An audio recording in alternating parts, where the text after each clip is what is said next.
This country has been the greatest force for good in human history. It has liberated more people, brought more wealth, more health advances, all the things that allow other people to thrive. There are those who will say, well, then we have to overthrow dictatorial regimes and impose democracy. Say, no, we can encourage, we can instruct, and we can be a great example.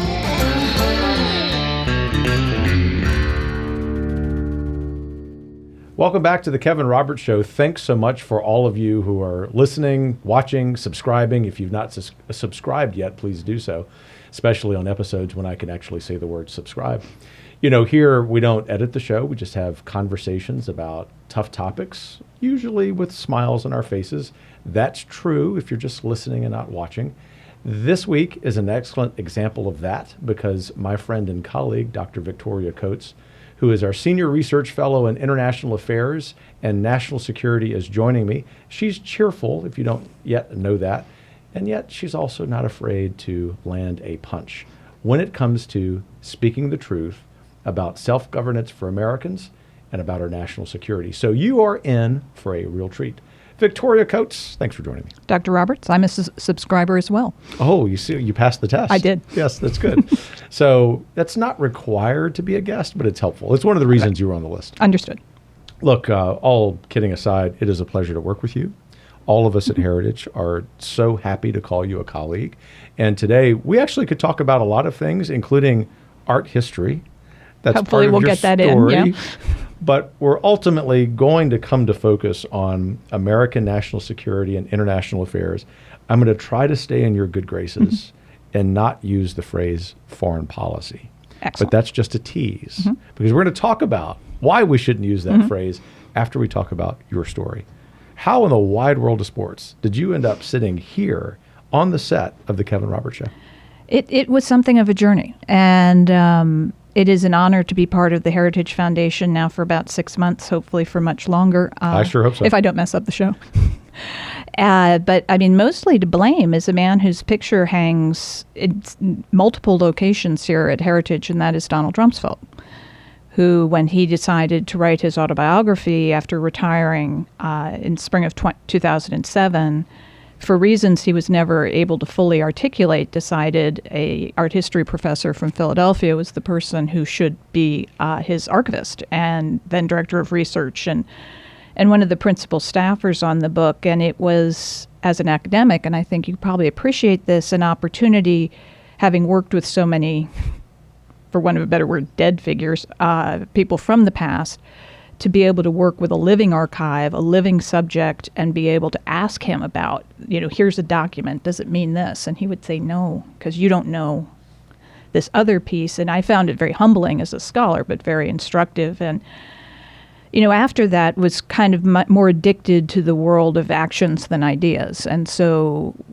had the opportunity to work for Governor Perry, had the opportunity to work for Senator Cruz for a number of years, and then be in the Trump administration. So it all kind of built on each other, but it all goes back to DR and a decision he made. And as I said, never really explained it. That sounds pretty typical. Yeah. You had the opportunity to work for and with some great leaders. That's a real treat. What from your art history background was the most helpful in working with all of those leaders who, among other things, had really and have really big personalities? I like to say, and I would include you on this list, I like the shy retiring types. I think having a historical perspective, whether it be with pictures or without them, is very helpful in dealing with human beings. And one of the things that struck me in my academic work were the achievements of humans who are just as human as we are, just as fallible, just as mistaken, but were able to rise above their state to extraordinary achievements. And I would say each of the gentlemen on that list fall into that category, where getting to know them personally was not a disillusionment. It made them all the more impressive, knowing, their, personal issues, weaknesses, whatever you want to say, that they were able to rise above that, to do really great things. In each case, that historical perspective, I think maybe gave me a little bit more sympathy. I know a lot of people, when they get to know folks they think were, great men or great women, are very disappointed when they turn out to be humans. I actually find that much more moving. And so I think history helps with that. So that's a great answer. I have a lot of possible follow-up questions, but the one that I'll pursue for now, yeah, you're smiling because I always have a lot of follow-up questions. But the one that I'll pursue for now is, what leadership lessons for aspiring leaders, thinking about the younger people in the audience who may or may not be in politics per se, but if they're listening to this show, they're probably interested somewhat. What lessons did you learn from Perry and Cruz and Rumsfeld, Trump? I think seizing opportunities, being flexible, not being wedded to a really rigid ideology that cuts you off from what you might think of as unorthodox solutions. Go back to Winston Churchill, defeat is never final. That, if you look at each of those gentlemen, there were bad patches, difficult times, and being able to be resilient, I think, is the hallmark of an American, really. And to be able to continue to contribute after disappointment or what might appear to be failure, and turning that into success. And then in terms of leadership, what each of them have been able to do is to define a mission. And it was something Rumsfeld talked a lot about with President Reagan, that the genius of Reagan was the ability to just throw the standard in the ground 2 miles down the road and tell everybody to run toward the standard. And that was defeating communism and rebuilding the United States after the really terrible decade of the 70s. And so figuring out, terrible in so many ways, but the reason I'm chuckling is I can think of a lot of examples of why it was so terrible. And it actually gives us good perspective for our own time, that it's been bad before and we've been able to come through it. But in terms of being, a leader of a team or an office, but giving all of your folks a sense of purpose, that this is our common goal, that we are moving towards, everyone is playing an important role, and, supporting them in that work and not having them seem threatening, that if they shine, you shine. And all of them gave me that opportunity. Well, and I'm struck thinking about what I know about each of those men. Obviously, you know them better than I do, that the moral clarity, the clarity of vision, the clarity of purpose is something that is also infectious, not just for the men and women who have the privilege of working for people like that, but also in the case of the two presidents in that list, a country, a group of free people around the planet who, of course, are going to respond to any American president who's bold and has a clear vision and also has the ability to speak. So all of that to say, because you mentioned Reagan and the defeat of communism, we sit here at a time, for those of us on the political right, when it seems as if we're in the middle of a shift in thinking about national security. And what are the reasons for that? I think there's several. For starters, I think, particularly interestingly for a think tank, the traditional stovepipes between, say, policy, communications, and politics have dissolved. And if you can focus on one area as opposed to another, but if you don't take all of those issues into consideration, you're not going to be able to make your ideas effective. If they're not politically viable and you can't explain them to the American people, then they're abstracts. And they may be great ideas, but they're going to sit, on a dusty page somewhere and not go anywhere. So I think that in a world where communications and information is flowing at such a rapid rate and everything is politicized, whether we want it to be or not, figuring that triangle out and navigating it is a new world for national security policy. And within that new world, we have new issues. We have energy, we have immigration, we have information. And these things touch the American people where they live. They are all very aware of how the international world is impacting things it might not have before. And I think one of our great opportunities as Heritage is to start to meld together those issues which might have been in the domestic bucket exclusively before, but realize that they're going to have several homes and have multiple inputs to get to the most successful. And immigration has to be in there as well, if I failed to mention that. Make sure that we are very clearly addressing the issues that impact the security of the American people. So I think embedded in that wonderful response is part of the answer to the next question, which is why we must not use the phrase foreign policy. Well, I think that is what has been problematic, is when the American people hear foreign policy, they think Foggy Bottom, God forbid, Turtle Bay, and foreign aid, and things that are, again, abstracts for them, don't make their lives better, seem to be spending their money with people who are not responsive or helpful to us. So that's really a non-starter. But when you say national security, it invokes, the charge to provide for the common defense. It's not all wars overseas. It's important things here at home. And for most Americans, there is a realization that we do need to be engaged overseas to some degree, but we have to take care of things at home at the same time. And if you fail to secure the border, or you fail to defend us against a Chinese spy balloon that happens to be meandering across the Midwest, then we've got to wonder, what are you doing overseas? And that doesn't mean you're ignorant. You still understand the importance of both issues, but you have to start here at home. And that then is, to me, national security rather than foreign policy. It reminds us, I think the phrase national security reminds us that the first question we need to ask about international affairs as Americans, American policymakers, is what's in the best interest for America, for Americans. And it seems as if that question has gotten lost by, and I will use the phrase, what I call the foreign policy blob. I'm fine using it in that context. Okay, so that's acceptable. I can get a passing grade from Dr. Coates when I use foreign policy blob. And I'm going to use it a third time because I know it just causes heads to explode in the Imperial City. So for anyone who might be watching or listening to this in the foreign policy blob, I want them to really listen to your response to this, because you're a great teacher and coach, and you're really focused, along with our colleagues here at Heritage, at bringing along the movement in a way that Heritage should. We rarely will point fingers. We get plenty of fingers pointed at us, right? You in particular.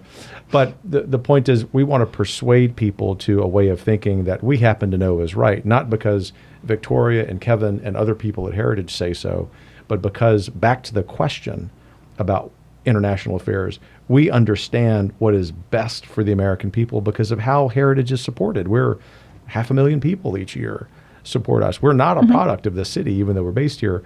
It's a long-winded way of leading up to a really important coaching lesson from you about what it is that many establishment folks in national security get wrong.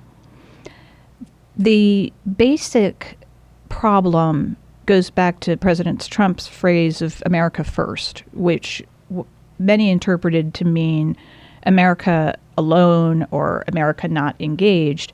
The way I understand it is that preserving America is the best thing we can do for the world. This country, for all of its faults and warts, has been the greatest force for good in human history. It has liberated more people, brought more wealth, more health advances, all the things that allow other people to thrive, because it has been so successful.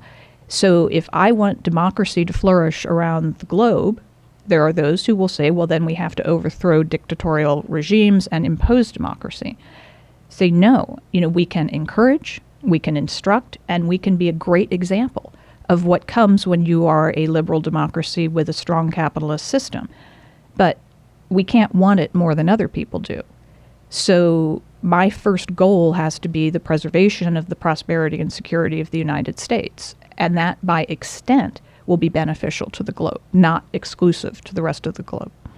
How does the war in Ukraine fit within that? Because it's clearly, I mean, you and I have talked about this a lot. We talk about this every day at Heritage, of course.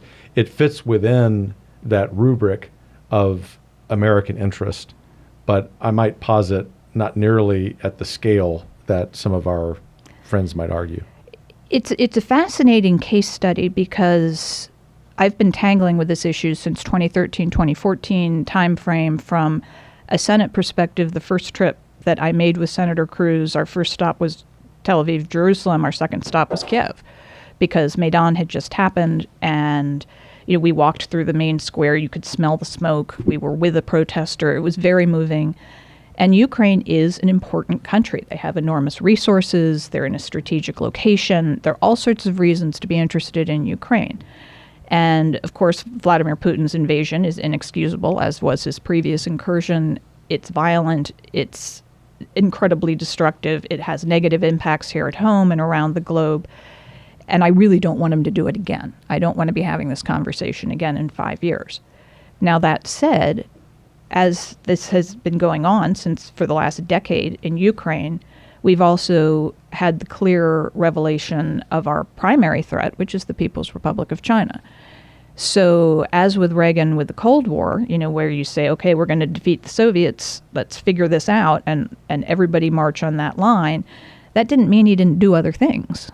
But all of those things had to go through that lens. And so as we've been discussing, I think, especially given the increasing cooperation between Russia and China, in some ways you can't disaggregate those problem sets anymore, so you just make the problem bigger. But we have to make sure we're not losing sight of the big bear to try to punish the sort of medium-sized bear. And so that kind of establishing that balance, and also how that reflects on our relationship with all of our European allies, is, I think, the challenge to getting Ukraine's strategy right. So, follow-up question to that, to engage in this exercise I like to do on this show, I kind of call policy magic wand thinking. I'm giving you the magic wand. You're advising the President of the United States, and the President's going to listen to you, believe it or not. And what do you tell him about what to do with Ukraine? Is it a time travel wand?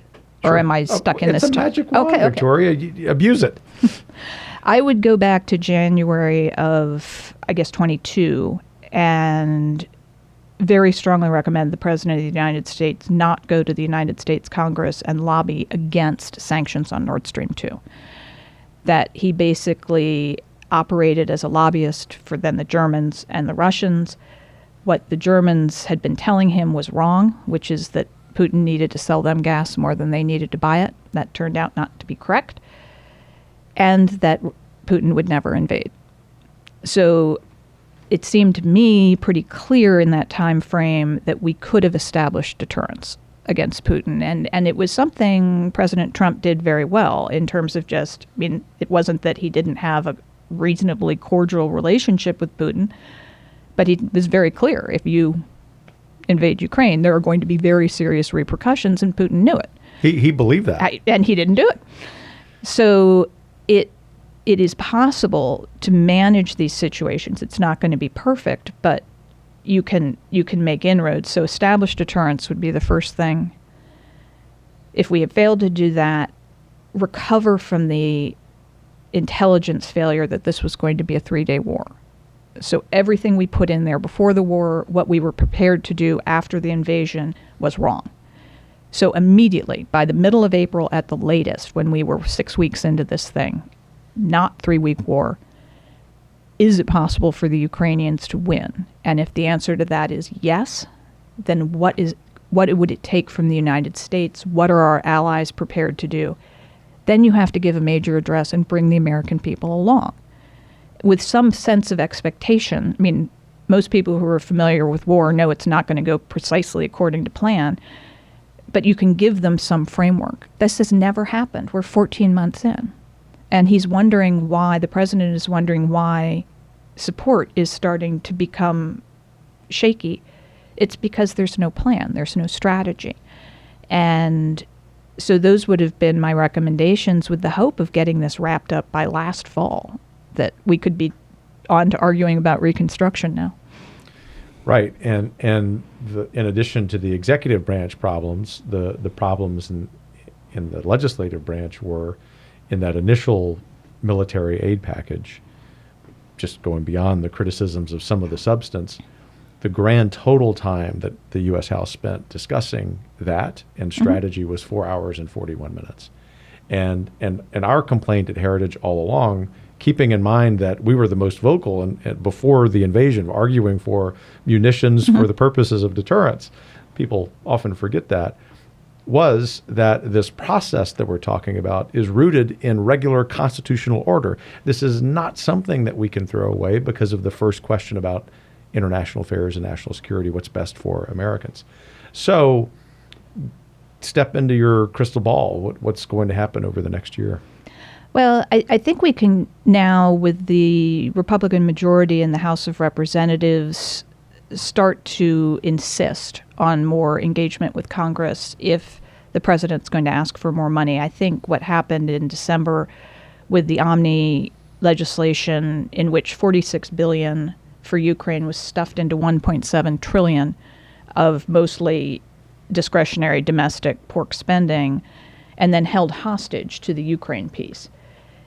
And at that point, given the grand sum that was in question, $46 billion starts to look like chump change. Let that sink in for a couple of minutes. And that if the president's going to come back, it cannot get stuffed into other pieces of legislation. There has to be proper debate. And they're going to have to explain this conflict to which we are technically not a party. And historically, there are examples of proxy wars. Putin's not fighting a proxy war. He is fighting a war on the behalf of Russia. We, theoretically, are not on the ground fighting under any terms, and the Ukrainians aren't our proxies. So what is this? And that then begs the question of why we are not employing all of the non-kinetic tools we could, actually functional economic sanctions, energy dominance. We have options that we're not exercising that could get us to victory, and I think Congress can demand answers on that as well. They can and they should, and I'll just pardon being an academic for a moment. There's a reason that in the history of republics, non-war wars are so problematic. It's a beautiful structure. It's not a problem with the structure. The problem is with the virtue or lack thereof, lack of courage, too, in our political leaders, Democrats and Republicans. But the good news is, because we always try to inject into the realism of this show, Victoria, as you know, some optimism, just in the last weeks, it seems as if there is a growing realization among formerly outspoken advocates for writing blank checks for the Ukraine conflict. Blank undated checks. Even worse. Speaking of time traveling to the future with the American people's wallet, that we have to come to grips with a really dire situation, a tragic one, an evil one, but one that America, because of so many missteps that our leaders have taken in the last year and a half, perhaps longer, probably is not going to be able to solve. No, and there's another challenge to the policy world, which is, in my mind, the challenge of magical thinking, that you can say, I would like to arm the Ukrainians to the teeth and win the war in 2 weeks. Sounds good. So you then extrapolate to, I'm going to take to the Senate floor and insist we give Ukraine everything up to and including whatever it is, F-16s or whatever the flavor of the week is. But I can't control that. And that's where it becomes magical. I'm dealing with an administration that has gotten this wrong consistently after the spectacular failure of Afghanistan. I have zero confidence in how decisions are being made and how they're being implemented. The reports today are that they can't decide who's going to take the lead on China. Will it be Tony Blinken, the Secretary of Commerce, the Secretary of Treasury? If they've got that degree of confusion on our main policy focus, then I don't have confidence that the American people's money is being spent responsibly on this issue. And that then leads to very natural questions, constraints, requests for information. And I would put into that bucket clarity on what the two largest economies in Europe, Germany and France, are or are not doing for Ukraine. We can't get those numbers. Congress can't get them. Why not? It's a great question, and energy in particular, the Germans' need for Russian energy is part of the story, right? It is. The Germans make, the Lord love them, their most Googled term last year was firewood. As the taps got turned off, they were blessed by a reasonably warm winter, so it didn't get to that. But then they just took the extraordinary step of shutting down their civil nuclear plants. So cutting themselves off from that as well. And the result of that is going to be spiking carbon emissions out of Germany next year, because they're going to be burning other things such as coal, which will throw off more emissions than civil nuclear, which does not produce emissions. So they are on this completely self-destructive, counterproductive path from which we cannot save them. We could not save them from Nord Stream 2. Or Nord Stream 1, for that matter. Dana Perina tells a great story about being in a meeting with President George W. Bush when 1 was being considered, and Bush looking at Merkel and saying, why would you do this? And she just insisted. And it's been this way for now 20 years. And for people who don't know, what is this? Nord Stream 2, Nord Stream 1 and 2 are the two pipelines for natural gas coming out of Russia into Europe, primarily to Germany. So creating this almost monopoly over, or at least veto over, European energy supplies on the part of Russia, which is, from my view, a difficult place to put your energy security. And so it has proven. So for the United States, I think we have to look at Germany and say, we can't care about this more than you do. And I'm all for maximizing domestic U.S. production. If we have plenty here at home supplying our markets, I'm just fine with exporting to partners and allies and making sure, their energy security is taken care of. Love the forward-leaning ones, the Poles, putting in, their natural gas port 10 years ago. And so preparing for this eventuality. They're on the front lines, and it tends to focus the attention. But if the Germans insist on this, and they are not stepping up to the plate with military and civil society assistance to Ukraine, they assume the United States is going to be the top donor. I think we have to ask why. And they not only assume that we're going to do that, but sometimes, if not often, will wag their fingers at us for not leading the way. So we could unfortunately spend an entire episode talking about the faults of the German and French governments. But those are sort of a given. And so let's talk about a big problem. In fact, you and I, all of us at Heritage, would say the biggest problem facing the United States, externally at least, and it constitutes, if Reagan were here, no doubt what Reagan would do in planting a flag and saying, this is what we must go defeat, and that's the Chinese Communist Party. What's your assessment of the extent of the threat the CCP poses to the everyday American? It is a mile wide and a mile deep. It is permeating all parts of our country and our society. The topic I've been talking about most recently is how they have infiltrated and corrupted what you'd call the green movement, the climate movement. And it appears to me they've been doing this for about 5 years, that they were going to capture, it's their playbook on 5G, but on a bigger scale and in many ways a more pernicious scale, because not only are they capturing the supply chains and the sources, everything from wind turbines to solar panels to EV batteries, but they're also persuading us to abdicate our huge strategic advantage, which is that we are, I believe, the only country on the planet that can both fuel and feed itself, if necessary. You could make an argument about Brazil, but they're not terribly well organized. Especially right now. Yeah, it's a problem. But for us, if a future president came to me and said, for whatever reason, nuclear war, alien invasion, zombie apocalypse, we need Fortress America, I don't want to do that. It's expensive, difficult, and painful, but I could do it. And it would take some time, but we can muster that. So even though you don't want to do it, it gives you a lot of flexibility to know that you could.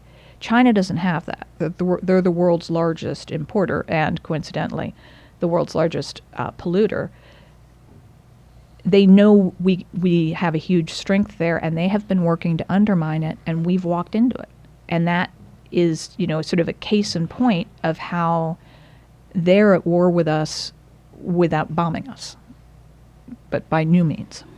So let's play Magic Wand. Oh, good. I like the Magic Wand. Now there are no rules to this. There are no restraints. You could time travel, you go anywhere you want. What are the 2 or 3 most important things policy-wise to change regarding China? In terms of the USG, the good news is there is bipartisan support for this in Congress. I think the only non-essential legislation that's likely to pass over the next 18 months will be related to China. I think that almost all of the members are hearing from their constituency, be they in the House or the Senate, that this is a big problem. And you see it in things like the farmland issue.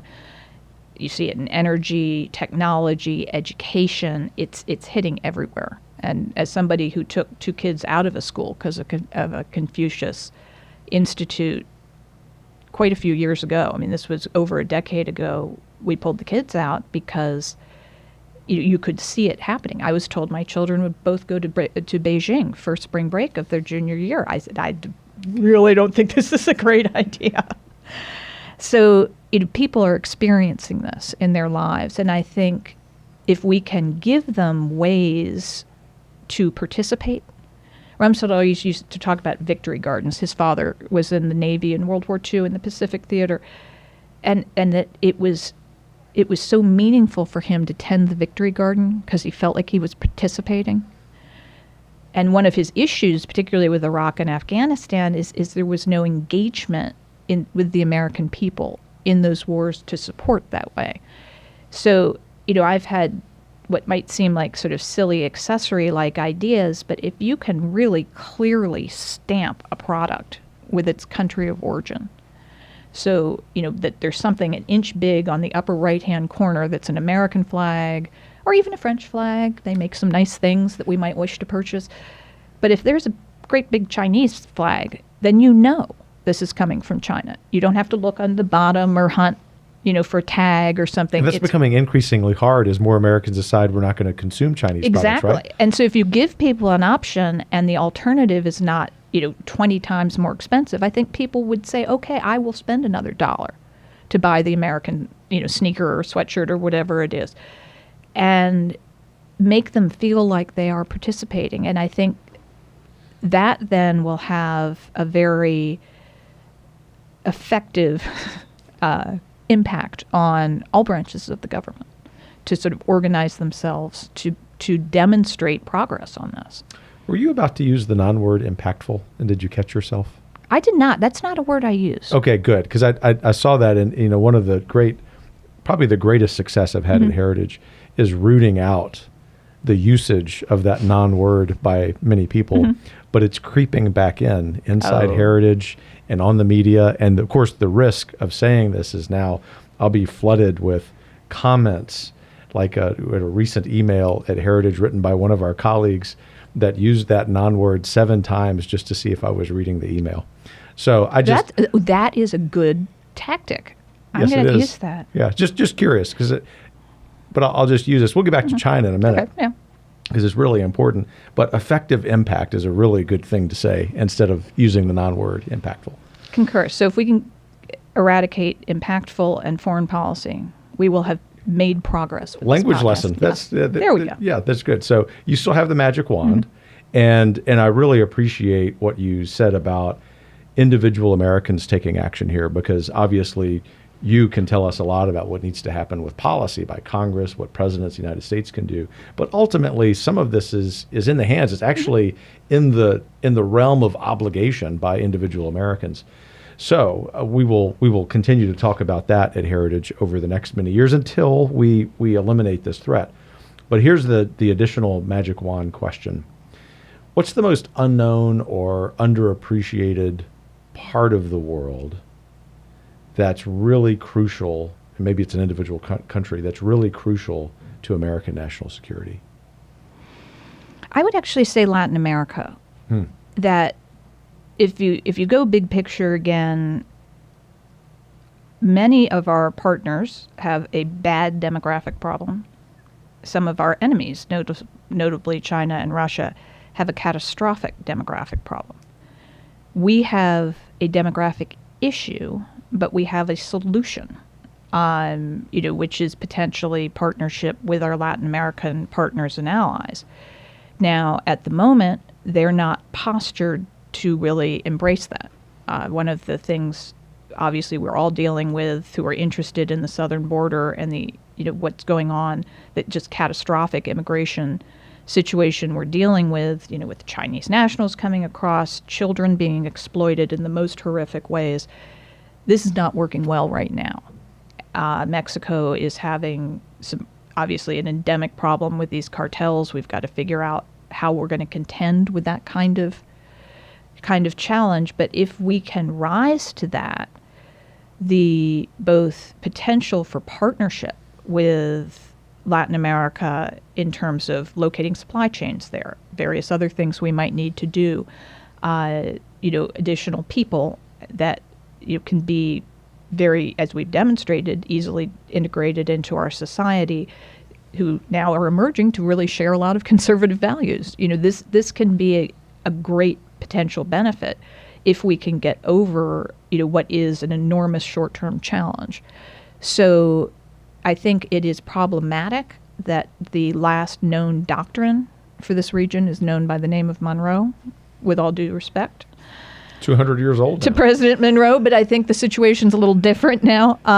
So I think updating how people seem very willing to give Russia a sphere of influence or China a sphere of influence, who are much less attentive to our own sphere of influence. And so making sure the United States is an effective partner of choice for Latin America. I'm deeply disturbed where a lot of these elections have gone. Obviously, in recent years, we have not been particularly supportive of pro-American candidates. That doesn't mean we're going to go meddle in someone else's democracy. There are other ways you can just be supportive and help people. Figuring that out is probably the best short-term, or not short-term, but the best immediate issue we could get after. And moving from that region, and that's a helpful explanation for people, to a region that people readily follow, and that's the Middle East, one you know well. One country in particular, Iran. What do we do about them? The Islamic Republic, the critical thing for people to realize is that the mullahs in Tehran are not 100 feet high, nor are they inevitable.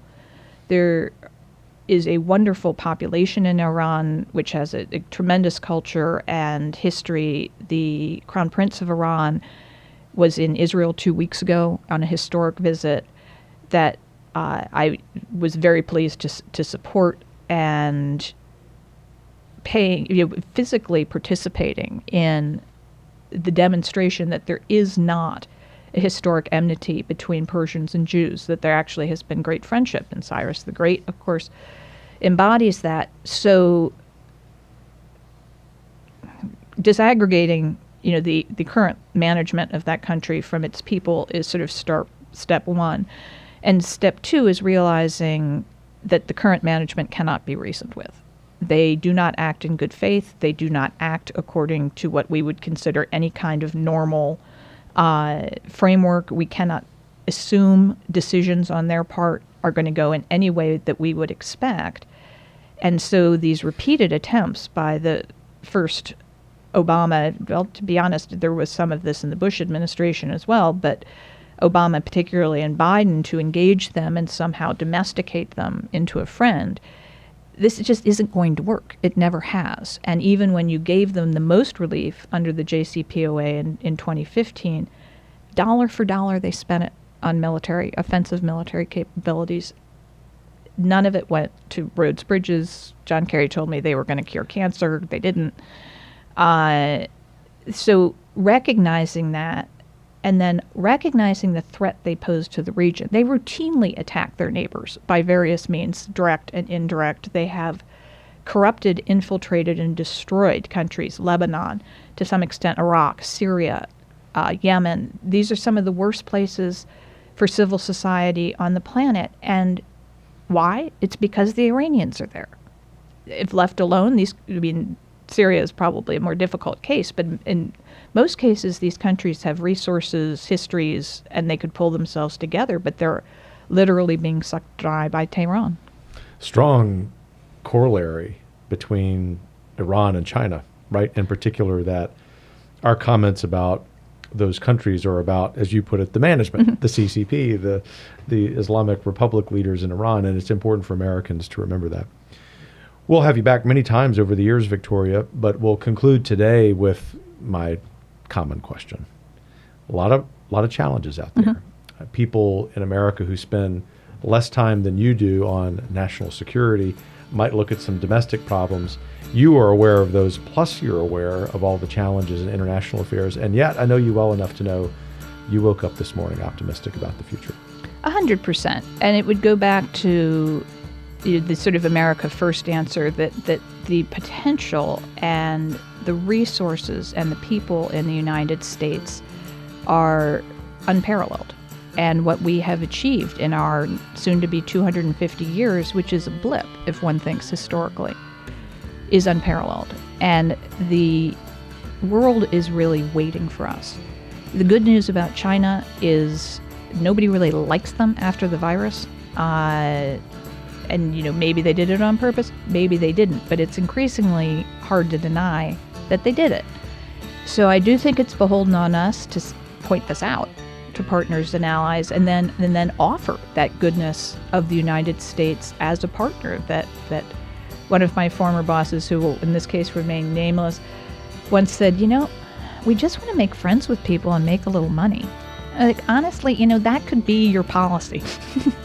And I think if we can offer that, the next century is the greatest American century. And so I think what we can do here at Heritage is just make sure that we're providing all the support and guidance we can to make that happen.